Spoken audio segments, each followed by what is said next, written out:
but we have also online audiences as well.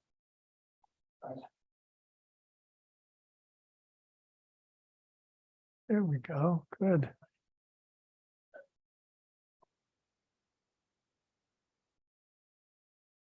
Good morning. I think we need to approve that. Okay. I think it's time, right? You say so. It's time. It's 11:00. Thank you for coming to the 2023 Fall Land Grant Seminar Series, and also the Natural Resource Environmental Science 5101 Seminars in Natural Resources Environmental Science course. It's my pleasure to introduce to you today's speaker, but before that, I just want to talk about a couple of things. First of all, this is the schedule of the seminar series.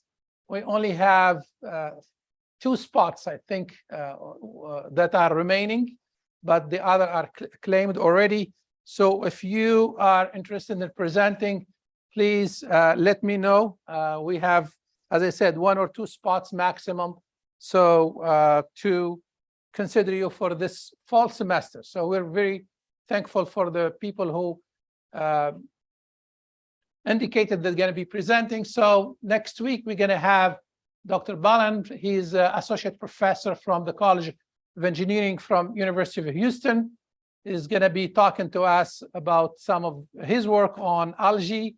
The following week, we're going to have Miss Pamela Young from Energy Industry Analyst. She's an energy industry analyst with the Office of Public Participation with the Federal Energy Regulatory Commission. So she's going to be talking about great opportunities for our students and working with the federal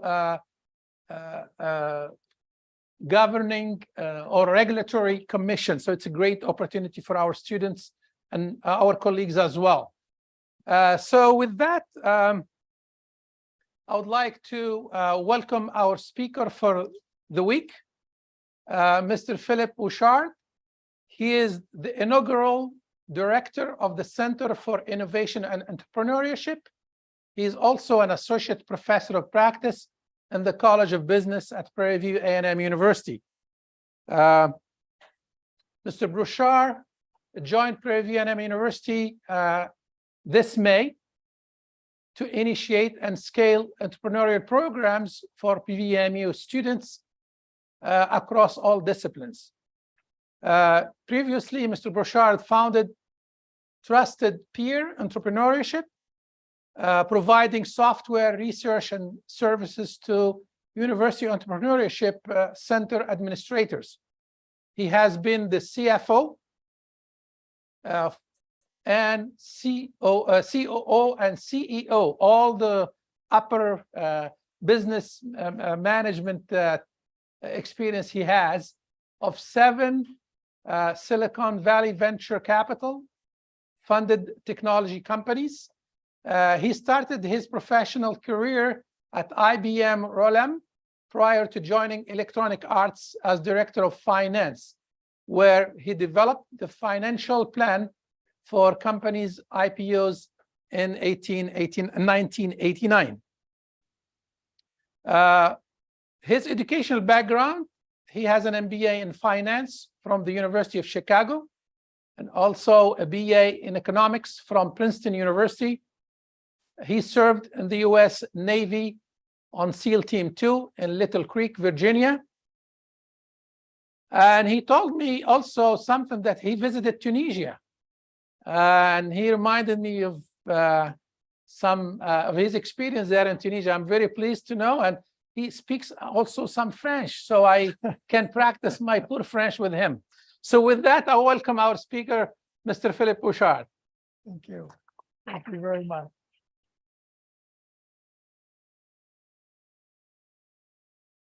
It was actually when I was in the Navy, I visited, I Oh, have you this did. already. You I already- visited Tunisia and purchased a beautiful handmade rug there, which I still have and use extensively. It's beautiful.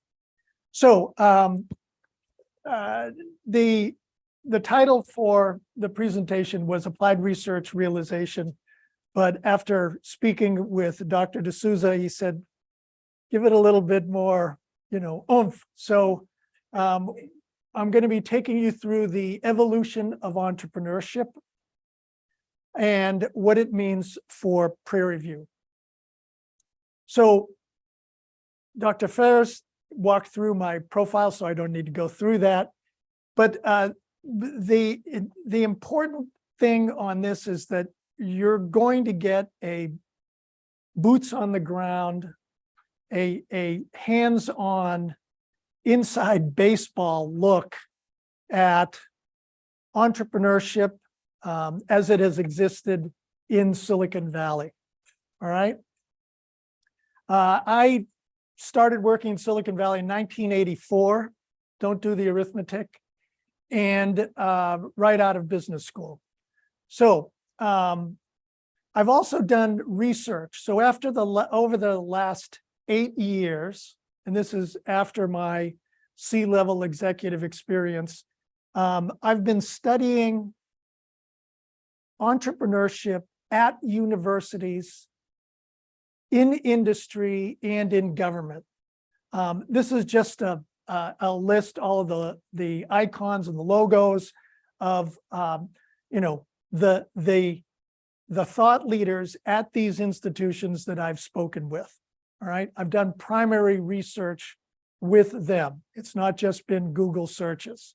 In addition, I've judged for student competitions at George Washington University, their New Ventures competition. I've been a judge for the last 5 years, mentored students as they go through competitions, and also mentored them so that I've got I think a good insight into entrepreneurship as it is in 2023.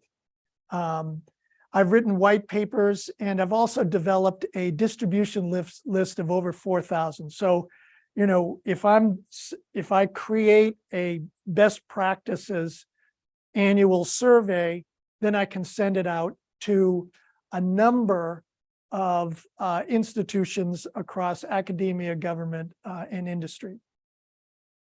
So, what are some of the myths about entrepreneurship? There's the build a better mousetrap myth. All you need is the right features, the right functionality, and the world will beat a path to your door. That is absolutely not true. Second one, perseverance and fortitude is all you need. Stick-to-itiveness. You didn't make it just because you gave up. You gave up too soon. That is also a myth. If the dog ain't gonna hunt, it ain't gonna hunt. Also, there is a myth of the entrepreneurship gene, right?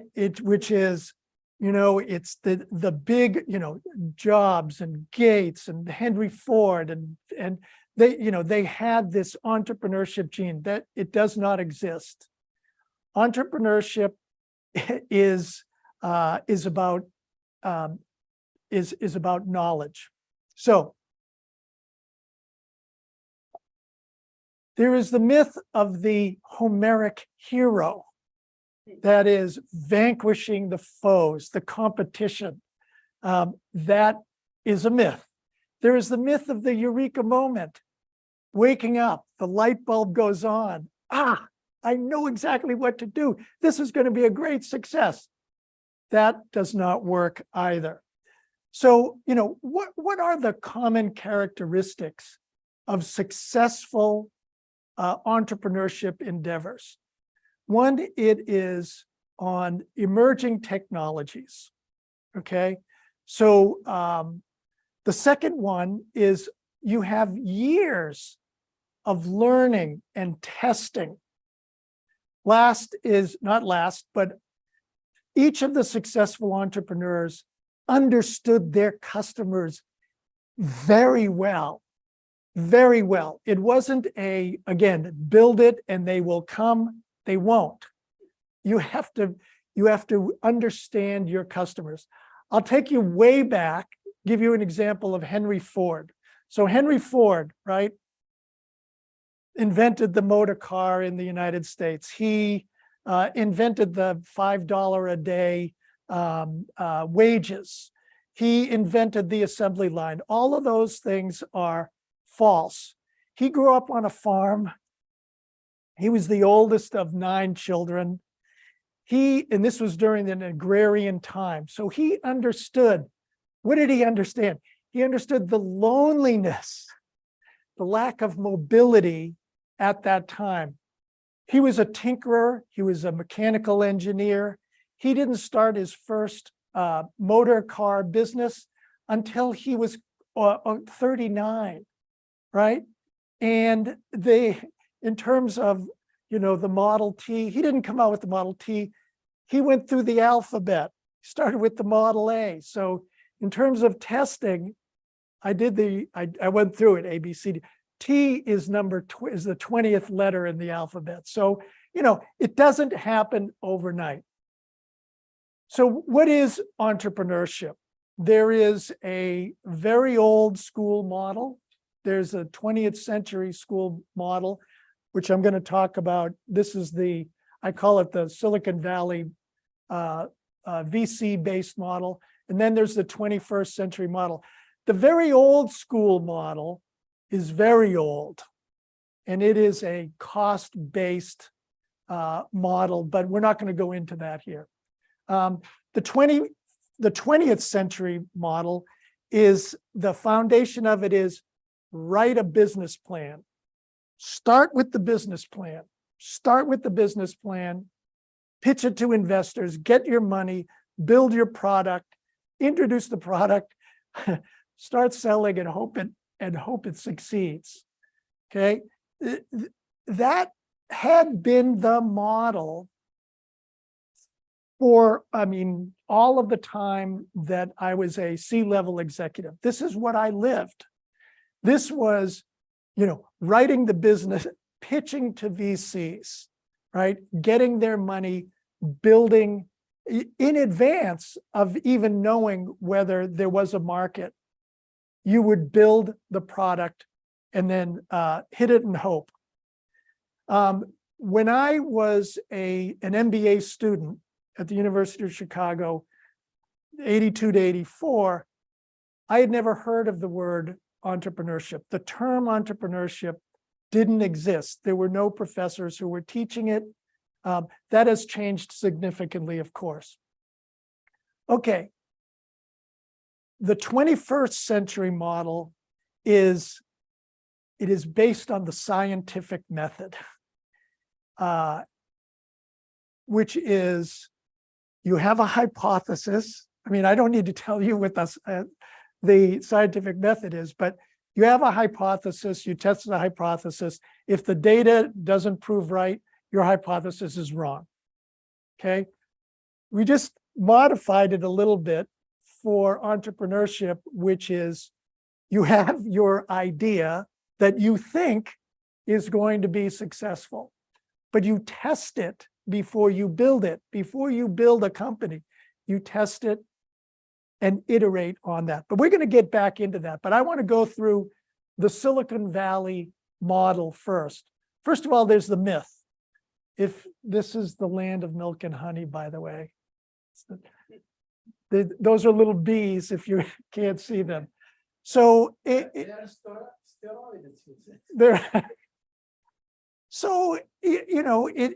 the Silicon Valley. There are a lot of myths. Gee, if it works in Silicon Valley, that's where all the successful companies are. That's, there's magic there. It's a myth. I was a CFO and COO and CEO from 1996 to 2009. This was monthly board meetings. I got an inside view of it.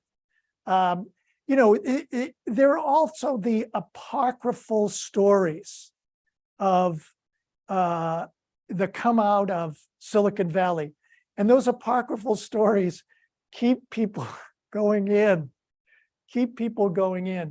one of the ones that I like the best is that there was in the early days of Google, there was a masseuse, not an employee, who, for whatever reason, said, you know what, I'll take my compensation in stock.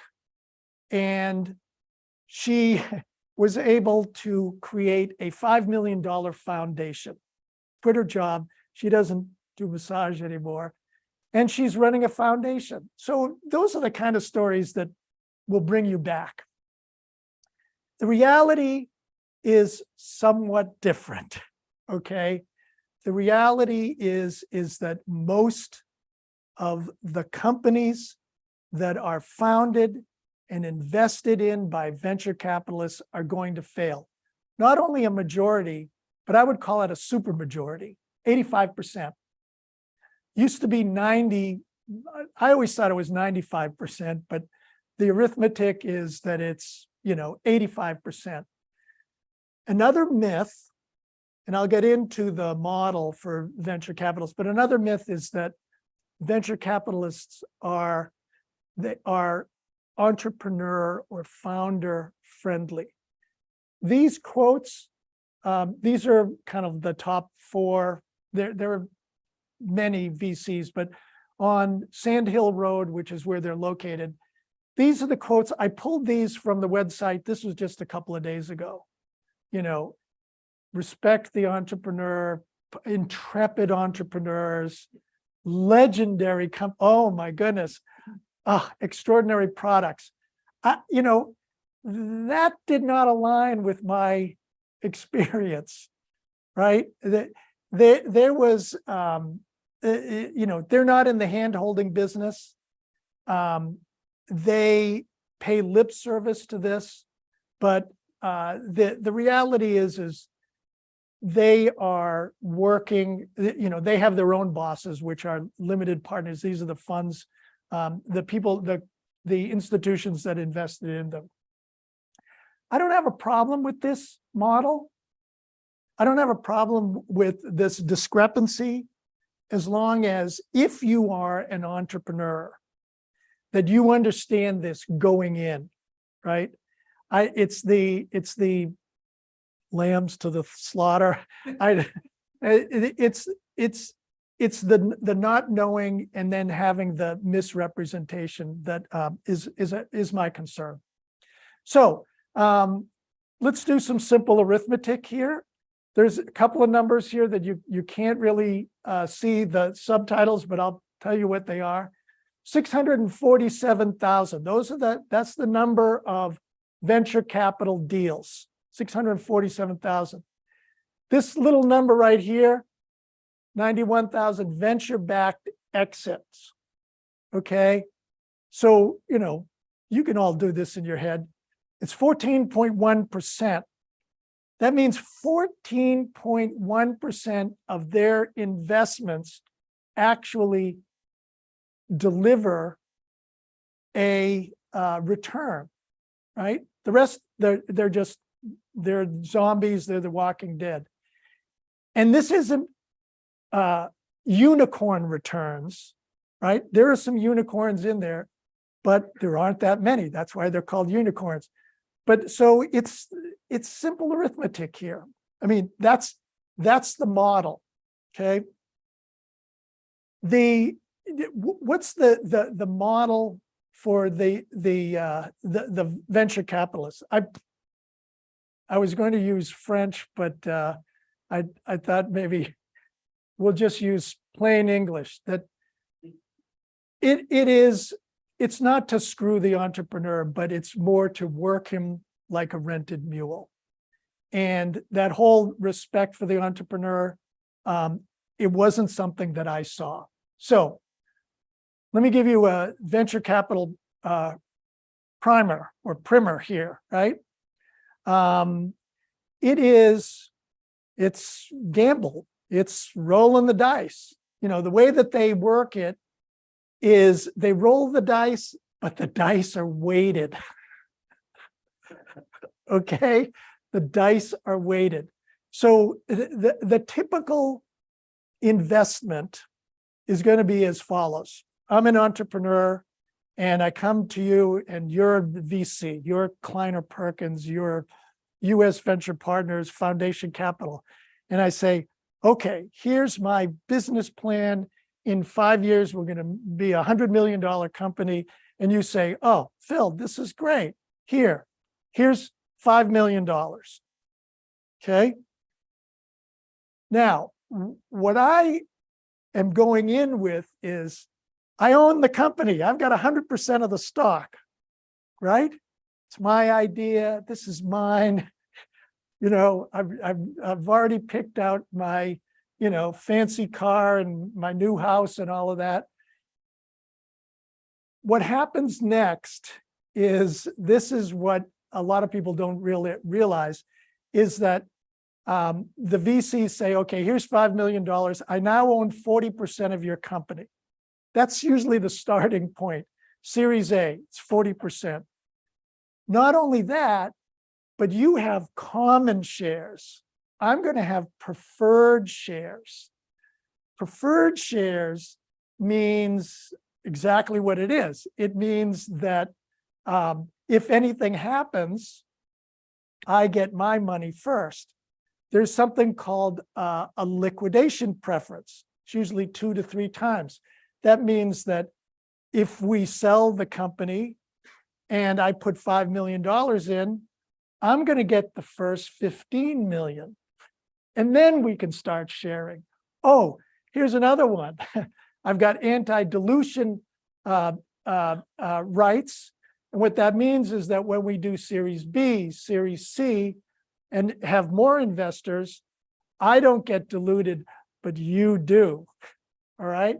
You know, there's also, you know, in the case of an IPO, then there's other conversion numbers. So that means my preferred shares, instead of converting to common to then sell on the public market 1-to-1, no. I'm going to get, for every 1 share of preferred, I'm going to get 3 shares of common.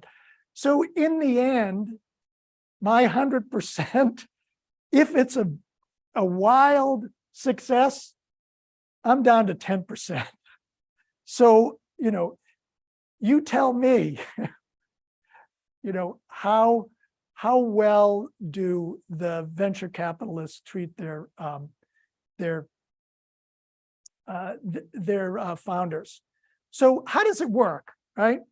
How do they do so well? How are they able to attract new investors from say the California State Teachers Fund?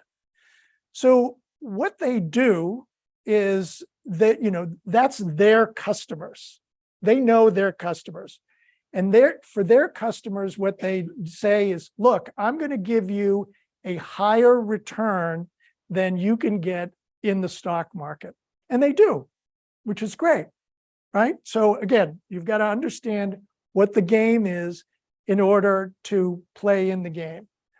But what you've got to understand is that they don't say, oh, that's my winner. I'm going to put all my money on that one winner. No, they're going to look at up to 3,000 different pitches a year. And each of the partners at the venture capital firms, they will focus on a particular industry sector. So whether it's video games or whether it's, you know, energy or they will focus on it. So they know that market very well. At the same time, what they'll do is, this may be an exaggeration, but that's a 10 by 10 grid. I'm going to put $1 million on 100 different companies, and because I know that 85% are going to fail, but I'm going to get one unicorn in there, and that's going to make up for everything, right? But they have no idea which, is it this one? Is it that one? They have no idea. And I don't think anybody would argue with me on that. They make their money on what is called the carry. So whatever the fund returns, they get 20%. That's why they have, they drive Ferraris and founders drive Camrys. So that's how that works. They also control the story. And so, you hear about and you see Google, but you don't always hear about Netscape anymore, right? That one doesn't exist. And so they get to control the story, and so they market the story. And they don't talk about their failed investments. All right, so what changed in entrepreneurship? We're all pretty familiar with this. What changed is, this is the 21st century entrepreneurship. And as I referred to it, said earlier, is that it's about taking the scientific method. Where did it come from? So it was a fellow by the name of Steve Blank, and he was an entrepreneur multiple times. The new 21st century entrepreneurship approach came from entrepreneurs, right? Because they said, look, this is insane. 85% failure rate. There's got to be something that we can do. So what they did is they applied the scientific method. It's about hypothesis testing. It's about doing primary research with real people, right? And identifying a product market fit. So entrepreneurship today, where I mentioned Steve Blank, but there are a few other thought leaders. The key three ones, in my opinion, are Steve Blank, who is coming out of Stanford. There's Bill Aulet, coming out of MIT. And then there's Alexander Osterwalder, who wrote a very famous dissertation, his PhD dissertation in 2004. So, the premise was that a startup company is not just a smaller, large company. It's different, right? It is not, you can't take, an IBM and shrink it down and say, okay, here's a startup. We're going to use the same approaches. We're going to use the same performance metrics, put together a business plan and let's check it out. No, what the new approach is to not invest, not build up front, not to spend all of your money and resources, time and effort and energy, and your team's efforts as well. It's let's test and iterate. It's the scientific method. But you, just like Feynman said, is that, if the data doesn't show what you want it to show, then it doesn't matter where you went to school, it doesn't matter how smart you are, it's false. If it's false, then you got to change your hypothesis, go back and test again. So that's what the new 21st century is. The pioneers, as I mentioned. So this was at Stanford University. This was the Lean Startup Engineering 245 course. It's still being taught. Steve Blank is still teaching it. He's an adjunct, and Bill Aulet at MIT, his new ventures course. He's the head of all entrepreneurship programs and entrepreneurship at MIT. The Engineering 245 that was adopted and is modified slightly, but that's the basis of the NSF I-Corps program, is Lean Startup. So this is taught at hundreds of universities. Don't know the exact amount, but hundreds and hundreds of universities. And it's something that we want to bring here to Prairie View. So, going back to the old school, which was plan ahead. This is lean startup, experimentation, customer feedback over, intuition, over guesses. And it's iterative design over upfront development, working in a vacuum. One company I worked for, I was the chief financial officer, was called ThinkLink. And it came from the concept of everything that thinks will link. Doesn't exist anymore. So, but we raised from SoftBank, which is a huge VC firm, $30 million. We had 60, maybe even more, 60 programmers clacking away for 2 years before we even had a product to show to anybody. That's a lot of money.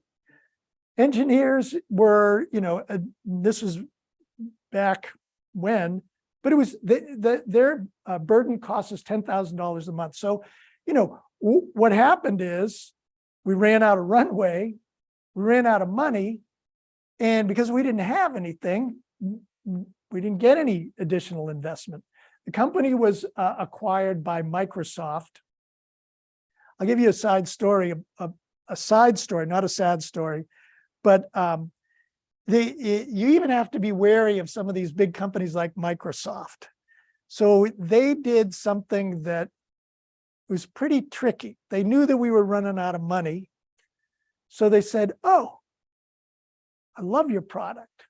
And you know what? Let's get into negotiations about acquisition." And they were talking about, $125 million, and, "Oh, your product is great, and we're going to acquire you." And everybody is like, ooh, it's like, let me call my broker.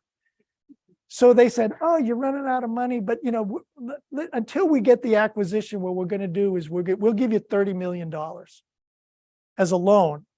So, we're like, okay, well, let's just keep going. You know what happened. We burned through that, and they said, "Oh, let me look at these loan, contingents, the terms here. Oh, if you can't pay back the loan, which we couldn't, then we own all of your IP." So they got the company for 30 million versus 125. The foundation for, I don't know if you can read. Oh yeah, you can read this. So it's about getting out of the building. This is the famous Steve Blank, get out of the building. Nothing's going to happen in the lab. Talk to people, talk to your potential customers. So, lean startup, I'm going to go through this very quickly. I'm not going to go through, but I just want you to have the icons so that you will remember these. Lean startup, iterate. It's about customer development, primary research, test. And then when you've identified your market, when you've identified what the benefits that you're providing to your customer, then you launch, then you start selling. This is Bill Aulette's MIT. This is 24 Steps to Successful Entrepreneurship. It's the lean startup method, but he broke it down into smaller pieces. It's a wonderful book. I highly recommend it. We will be teaching it certainly in the College of Business. And then Alexander Osterwalder, this was his PhD thesis in 2004 because he had taken an academic, an analytical approach to, why didn't it work? Why wasn't entrepreneurship working? And so, what he did is, there's a lot of concepts that it's hard to keep them all straight. So what he did is the goal of his dissertation is to find and provide a basis for a managerial tool that allows a firm to easily express its business logic. And that's what he did. And this is something else. These are tools that we will be using here at Prairie View. Also in my research, in addition to entrepreneurship, but I would ask in my interviews with the thought leaders, what is the most important course that an undergraduate can take in his or her career, academic career? These are just screenshots from YouTube. We didn't laugh all the time during the interview, but so this is Rich Lyons. He was the dean of the Haas School of Business for 10 years. He's now the Chief Innovation Officer for University of California, Berkeley. He said critical thinking. That's the main course. Dr. Errol Arkalich, this is the fellow who modified Lean, the Engineering 245 at Stanford Lean startup he was the head of the NSF, not the head of, he was the founder of the NSF I-Corps program for, I think, 9 years. And he said, scientific method. I agree with both. I think, to take both. So, entrepreneurship, it's important to define entrepreneurship, right? Because it needs to fit the university. These are some of the universities that I've done research with, and this is how they define entrepreneurship.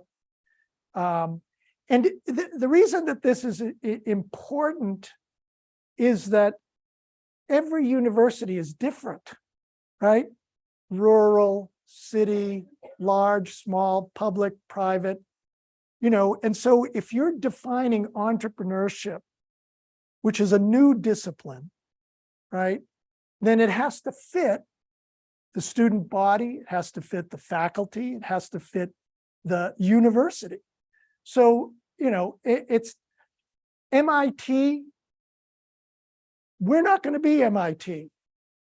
MIT, 90% of the incoming freshmen in the class of 2025, 90% expect to start a company before they graduate. That's not going to, first of all, that's insane, right? But we're not going to be that, nor should we. 40% do go on to start companies once they graduate. I mean, it's crazy stuff. Universities are not like football conferences. I don't even know if the Pac-10 is the Pac-10 or the, what is it? The Big 12, Pac-10 doesn't matter. So you can't just say, oh, you're in this group, so then this model is going to work for you. No, you can teach the same structured process, lean startup, right? Business model canvas, right? Everybody is learning the same terms on that, but you cannot have the same philosophy. It's got to be custom. It's got to adhere to what your strengths are.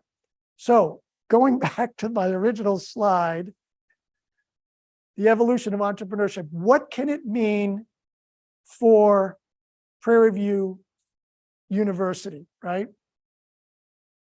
What does it mean? So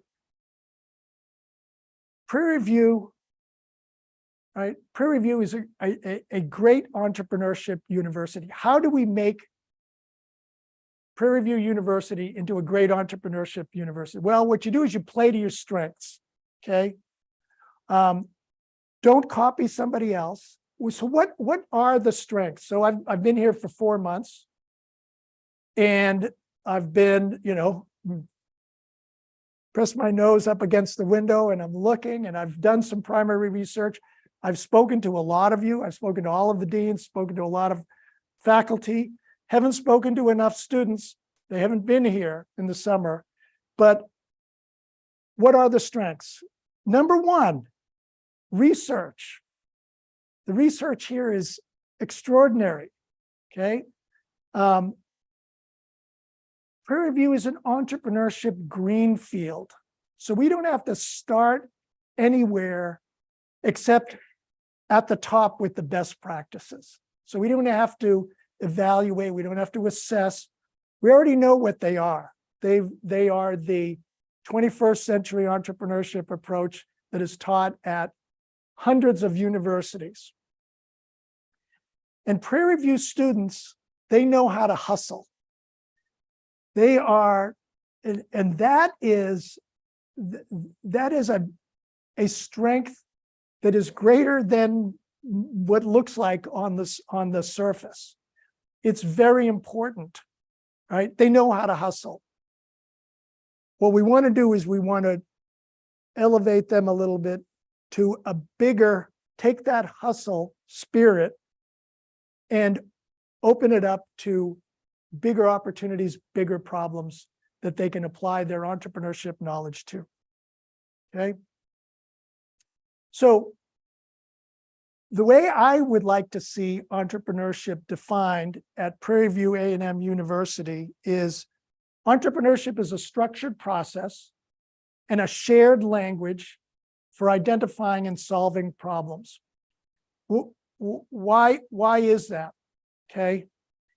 It adheres to what the expectations are for Prairie View students, what we want. Number one, graduate. Graduate. Number two, get meaningful employment.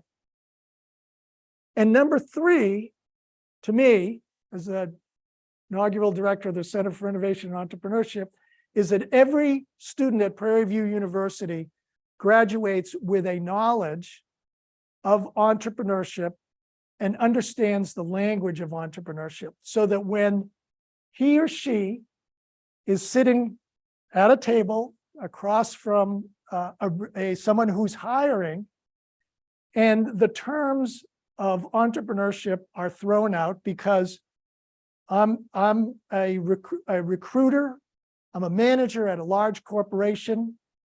What I'm looking for is intrapreneurs, entrepreneurs who are going to prevent me, my large company, from becoming a BlackBerry, okay? So prevent me from being disrupted, because what I need is, because I did not learn entrepreneurship when I was in business school, I need students who know entrepreneurship who are graduating now, right? That's who I'm looking for. That's what's going to save my company. So what I am launching with all of your help is a pilot program this fall, which is called Applied Research Realization. This is the non-sexy title of the presentation that I changed.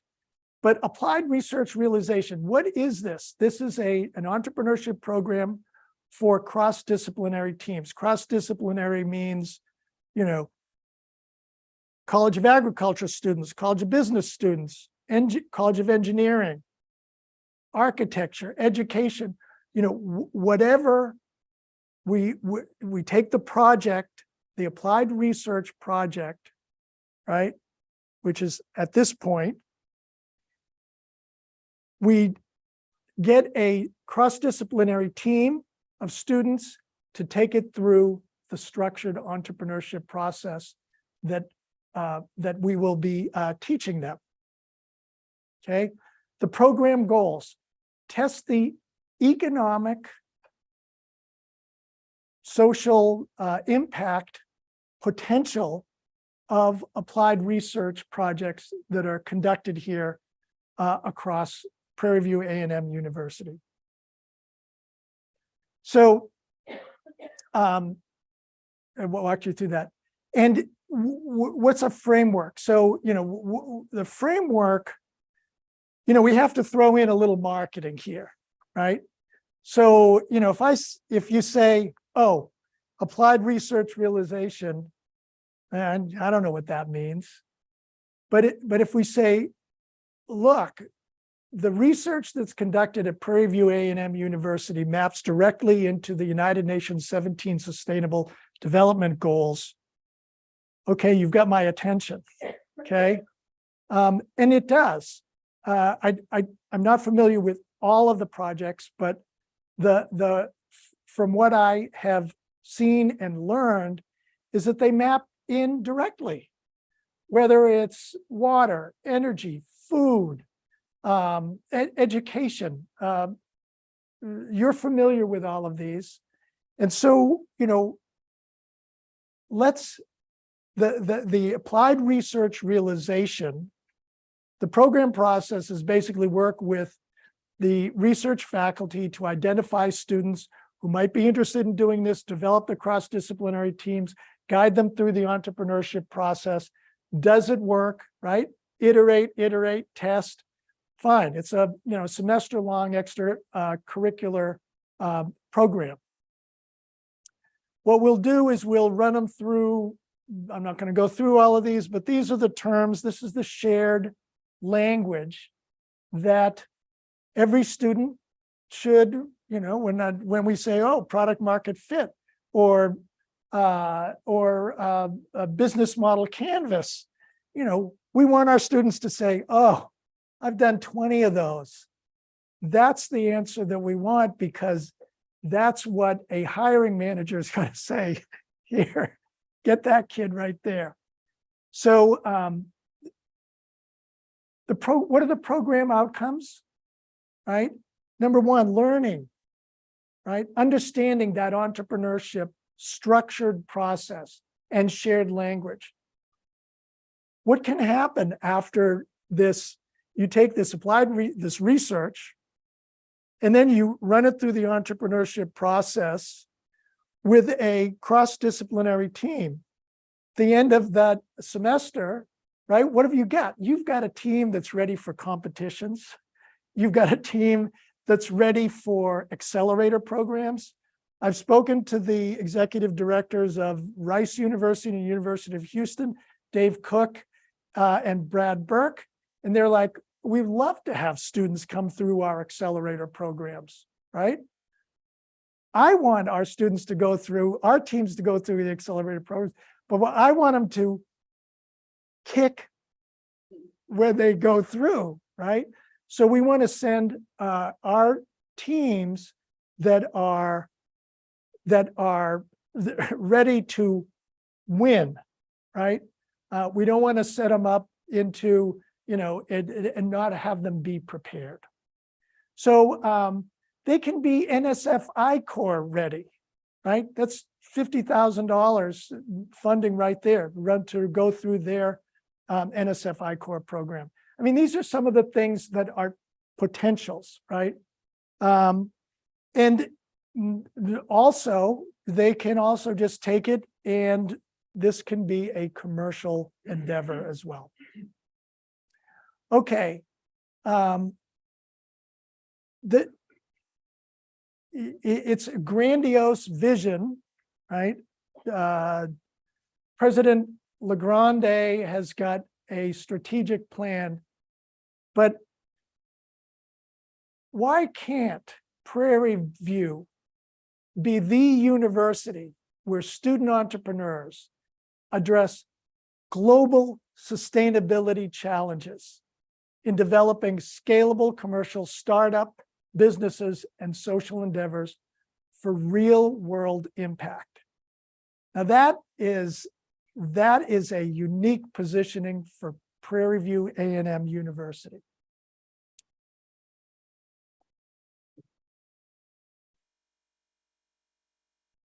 Thank you. And Any questions? Question and answer, please.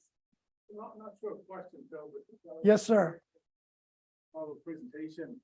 So this is the land grant seminar series. We've got academics, we've got research, but the third mission area is extension. So I would argue that Prairie Ann University, by virtue of our extension and outreach mission in the several years from that mission area, potentially have an audience of 5 million Texans. These are underserved residents across the state. And they do informal education, including about building a spirit of entrepreneurship, helping launch small rural businesses and so on. So there also was a group of folks who would be very eager to benefit from some of the things that you're targeting for students. So I think, the fact that we have teaching, research, and extension means that our reach across the state is a lot bigger than just Prairie Ann University. So this is the only land-grant university in the state of Texas that really has that reach of 5 million. We've got AgriLife, the other land-grant institutions in the state of Texas, and they can reach all 30 million Texans. But our target audience is at 5 million Texans. And so I think there's an opportunity to make an even bigger impact by tapping into some of the expertise and programming that our extension folks have. And then at some point, we'll talk about our research and how to monetize Yes, all of these great discoveries taking place right here in this building in our labs. And many of the folks Yeah. are right here. But just a comment, not really a question. no, I would welcome that to an opportunity to continue that discussion. Bill, Yes, sir. The comment is that we have 5 areas in research enterprise that are animal systems, plant systems, food, Yes. natural resource, social systems. Just like Dean mentioned, in all of these areas, the concept of entrepreneurship would fit really well. One thing that I see gap here is the lack of applied thinking. I think we are pretty good in academics and critical and creative thinking, but the applied thinking aspect is lacking. So we have an undergraduate research program, and I'm wondering with your center, if there's a way for you to sort of engage students in undergraduate research or in classrooms in pedagogy of applied thinking. What are your thoughts? First of all, I am the inaugural director of the Center for Innovation and Entrepreneurship. I've been here for 4 months. We are, I believe we're just getting started in this area. This is the kind of support that I need and have to have in order to make the center a cross-disciplinary, across the whole campus, all of the colleges, not just the College of Business. I mean, these are the kind of ideas that I need. The applied research realization, what this was is this is my hypothesis, if you will, after 4 months. What I did is in evaluating, in assessing, in doing my primary research, this is my hypothesis for a pilot that I think brings all of the elements together, education, research, and cross-disciplinary student engagement. So, step 2, phase 2, I'm open to all of that. Thanks. By the way, I remind our online participants to ask questions if they would like to. We don't see any question on the here online, but if you have a question, please feel free to ask questions. Any other question from the audience here? Please. Just a second, please, for the benefit of the online. Will you be at the workshop on the 21st for entrepreneurship and energy innovation? I think is what it's called, Dr. Ferris? TexE? Yes. Yes, I am. Okay. So TexE is September 22nd through the 24th. We are sending 20 or so students. This is a collaboration between Greentown Labs and MIT. Bill Aulett, the pioneer thinker from MIT, is going to be teaching at there. There are a number of professors who are going to attend as well, including the dean of the business school and Dr. Ray Ram, Ram Ray, I'm sorry, is going to be an invited guest lecturer as well. So yes, I'm looking forward to that weekend workshop. Essentially, the applied research realization is taking that kind of workshop, 3 days, extending it for a semester, and it's only for Prairie View A&M University students. So it's a similar concept. What do we, I mean, the highest form of flattery is plagiarism. So, I mean, I'm not that smart. So I want to steal all of the best practices, bring them here and employ them here at Prairie View A&M University. Well, while it's about entrepreneurship innovation, why reinvent the wheel if it's working? Any other questions for our speaker here? I think I have a comment. Maybe you can maybe allude on. It's good to teach courses. I mean, about entrepreneurship. One course is good. We can add, but I think which more important. I mean, addition to that effort. Is to build a culture of innovation, a culture of entrepreneurship. So in each course, or at least in many courses, that idea of implementation, that idea of research, because research is I think, the mother of innovation, the mother of entrepreneurship, is including that type of mentality. So it's not going to be one course that people are saying, but other than to be a culture of entrepreneurship, a culture of innovation. What because I'm here under a Title III grant that is about reviewing the entrepreneurship curriculum. One of the things that I want to do is if you recall Rich Lyons, what is the most important course that an undergraduate should take? It was critical thinking. So, you know, I went through HB 2501 and looked at all the courses. In philosophy, there is a critical thinking course. Yes. Well, okay, let's add that course as an elective for the entrepreneurship minor. And courses in agriculture, let's identify the right courses to add to the entrepreneurship minor, so that if I'm a major in, I don't know, give me a major. Natural resource environmental science. Natural resource environment, yes. And I also want to minor in entrepreneurship.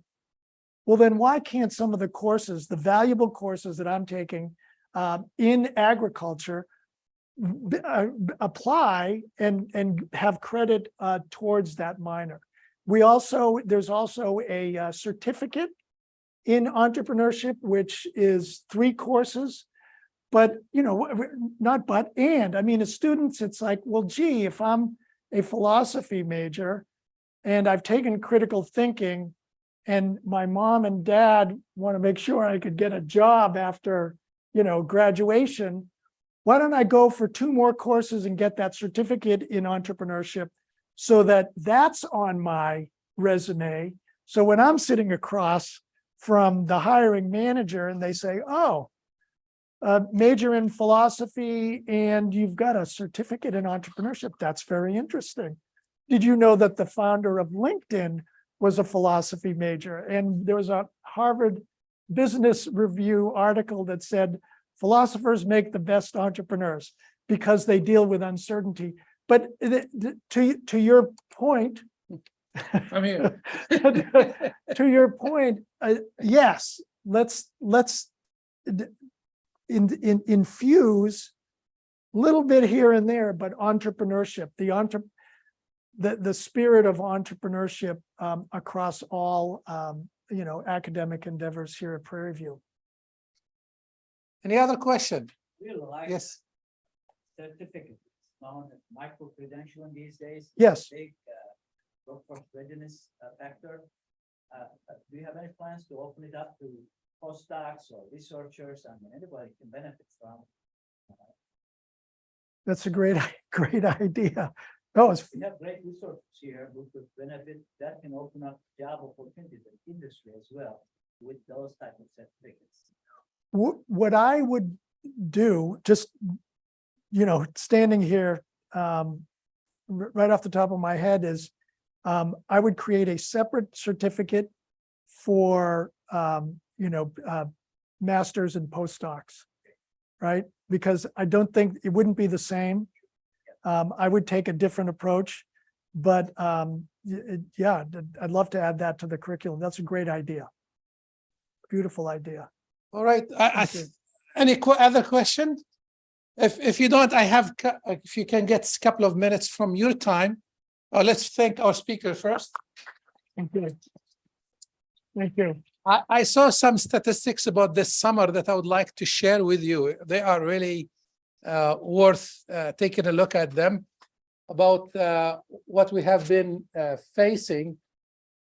It's if my mouse can collaborate with me. I